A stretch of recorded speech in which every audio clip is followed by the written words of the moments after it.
Hello there. Hi. Is this thing on? Well, I surely hope so. Hi. Welcome to one of the last deck techs for this year before, we shift over to a new year with new challenges. And here's something, something funny, something special. You might be wondering, why am I doing exactly a deck tech on this, even though you only see me play this Swamp? In a few weeks you will see more and more of me playtesting this deck. Not the final version that I'm going to talk about here, but playtest versions which I playtested because, this deck is something that I played during the cEDH European Championship in Lisbon, which happened like a few weeks ago, but I'm recording this prior to this because this is also a very special day, but we'll get to that later. Now, ROG. What else can I say besides that I named this version Ritual Annihilation? Only real OGs will know why it's called that way. Let's take a look at this deck. And first, let's address obviously the main win conditions. We have Fastest Oracle with Demonic Consultation or Tainted Pact, or obviously Underworld Breach with Lionside Diamond and Brain Freeze. And these work in tandem, because you can, with Underworld Breach for example, mill yourself out, then cast Fastest Oracle, or you can mill everyone else out and, for example, either wheel them or something. But if you can't wheel everyone out for whatever reason, they're playing good ROG with Shuffle Titans, or they're just have protection with the One Ring, you just mill yourself out, cast Fastest Oracle, win the game, no problem. Easy peasy. That's the easy part of this deck. Everything else, this deck is just basically pure mana and tutors. Not much else to it. But I do have some slight alterations to my personal version, so let's go take a deep dive into that. First, the lands. I'm running a total of 26 lands, 2 more than usual. I obviously have fetches, the duels, the Gemstone Mine, the Ancient Tomb, but I also have 1 fast land, 1 Verge land, because I love these Verge lands and please do not sleep on them, 1 Surveil land, we have Mana Confluence and City of Brass and Command Tower for all our color fixing, and finally Phyrexian Tower, because Phyrexian Tower is just awesome in this deck. We like to sacrifice ROG for the betterment of mankind. However, on the enchantment side, we go from 26 down to 5, because we have, the really simple. The Underworld Breach I mentioned is the win condition, the Rhystic, the Mystic, and not 1, but 2 Necros. 1 Necro Dominance, 1 Necropotent. Now, people that have been watching this channel for the past 3 years or so know that me and Necropotents usually have a very strenuous relationship with one another. We just kind of don't work in tandem. Well, I do hope that I'm saying this and that during Lisbon things worked out better, but I even, just for this occasion, ordered Necro Dominance just for this deck, just to test it out. I may not be a big fan of it, but it is what the deck wants to do.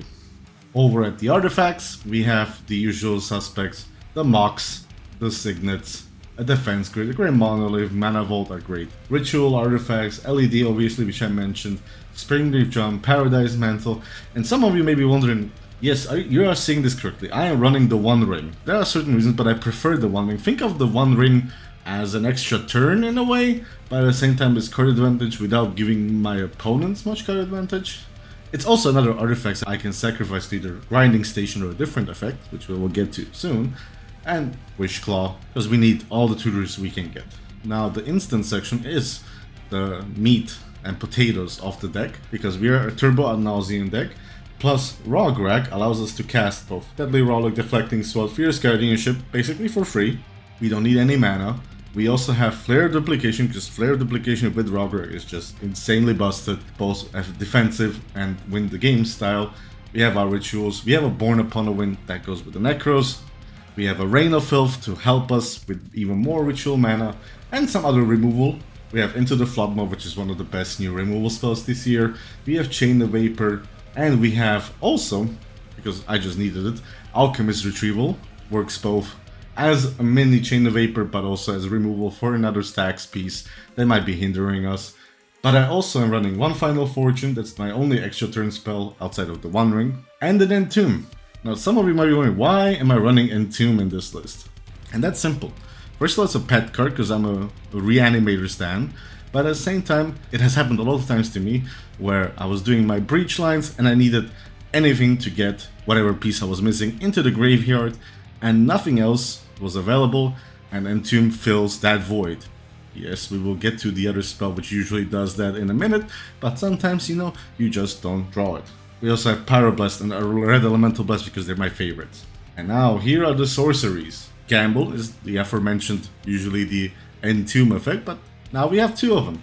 Taxian Probe, more tutors, Mean Betrayal, Meltdown is another specific card, it's also what I put it in the deck. As my friend Jed would always put it, I have always seen you put Meltdown to good use, and this is why there is also great for mirror breaking, because you can break all of your opponents' rocks, and then with Mnemonic Betrayal, aka Mean Betrayal, Yawgmoth's is another way to use our graveyard, Reanimate obviously, and we have Besiege the Mirror, which also can be used to sacrifice the One Ring or the Vault or any other artifact we just don't need at the moment. Just Will is a ritual, and Dark Petition is my shout out to Dylan from Play to Win, because Dark Petition is, in most cases, just a dark ritual that gives you Necropotent straight into play, but with Flare of Duplication, which I mentioned earlier, and probably you heard many a time, is just nuts. And we only have 1 wheel, which is Windfall, because this is also my tournament version, a full non-proxy version by the way. And since nobody in my city owns a real Wheel of Fortune and Time Twister, we are skipping on those for, you know, to play a little bit different of a game. Finally, we get to the creatures, which is, you know, just these here. Fastest Oracle, Simeon Spirit Guide, Ragavan, Bowmaster, and Bergie, and Valley Floodcaller. Valley Floodcaller is insane. It's even more insane in different decks where you can use the Knickknacks and the Helixes to make it like a mini Tidespell Tyrant. But here, with Paradise Mantle, it just can go really fun. The backside of Bergie obviously can give us some more fuel to breach and get us more card advantage. Now, let's address why am I actually talking about this deck? Because not only does this deck mulligan a lot and is my tournament deck, that was not the original plan. Now hear me out. Originally, for this event, which I was already planning to attend for the whole year, I was planning to play a different deck. It was my Tevesh Kraum pet deck, which had a line of infinite turns with Time Thief, Dockside, and Displacer Kitten, as an example. It was a really fun deck, but since Dockside and Crypt and Jewel all got the axe, and we're still figuring out the meta, and I still need to find a new shell for my Teveshes, this is the deck I chose to run, because I also wasn't really creative, and at the same time, I needed something to already run in Grixis, and obviously Breach and Tessa's Oracle are some of the best combos we have, and this deck is just one of the fastest decks we have. But obviously I left my own personal touch on it. And to prove that, here, as I mentioned, this deck is what I ran during the championship in Lisbon. And prove that, here's me submitting the Decklist. See? See? Do you all see? Yes, I have submitted it about a week and a half before. I am happy with this version, and this is the version I played. And if you watched my vlogs, you know how that went. I'm not gonna spoil it for somebody who hasn't watched it.